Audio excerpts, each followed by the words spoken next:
বাজারে সোনার দাম যে পরিমাণে বেড়েছে তবে তার থেকেও মূল্যবান হলো কিন্তু দার্জিলিংয়ে গিয়ে কাঞ্চনজঙ্ঘা দেখা। আরে না না, এই কথাটা আমি বলছি না, এই কথাটা কিন্তু আমাকে বলেছে দার্জিলিংয়েই বসবাসকারী বেশ কিছু মানুষজন। আসলে তারা বলছিল যে এখন এত পরিমাণে কুয়াশা বেড়ে গেছে দার্জিলিংয়ে, যে কারণে নাকি কাঞ্চনজঙ্ঘাকে আর একেবারেই দেখা যায় না বেশিরভাগ টাইমেই। তবে কি আর করবো বলো, কাঞ্চনজঙ্ঘা দেখতে পাইনি বলে মন খারাপ করে থাকলে তো আর হবে না।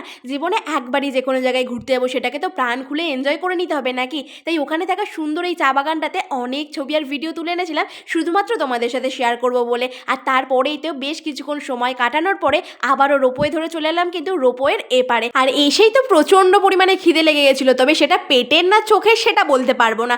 আসলে এখানে থাকা পাপড়ি চাটগুলোকে দেখে এত লোভ লাগছিল, তাই এক প্লেট পাপড়ি চাট কিন্তু প্রথমবার দার্জিলিং থেকে অর্ডার করেই দিয়েছিলাম। আর যেটা কিন্তু খুব সুন্দরভাবে বানাচ্ছিলেন, আর আমি বলেছিলাম বেশ অনেকটা পরিমাণে ভুজিয়া যাতে তার উপরে দিয়ে দেয়। তবে এটা খেতে কেমন সেই সবটা নিয়ে কিন্তু খুব তাড়াতাড়ি হাজির হবো পরের পার্টে। তোমাদের আজকের ভিডিওটা কেমন লাগলো কিন্তু অবশ্যই কমেন্টের মাধ্যমে জানিও। আর তোমরা কারা কারা পাপড়ি চাট খেয়েছে কিন্তু সেটা জানাতে একদমই ভুল করো না।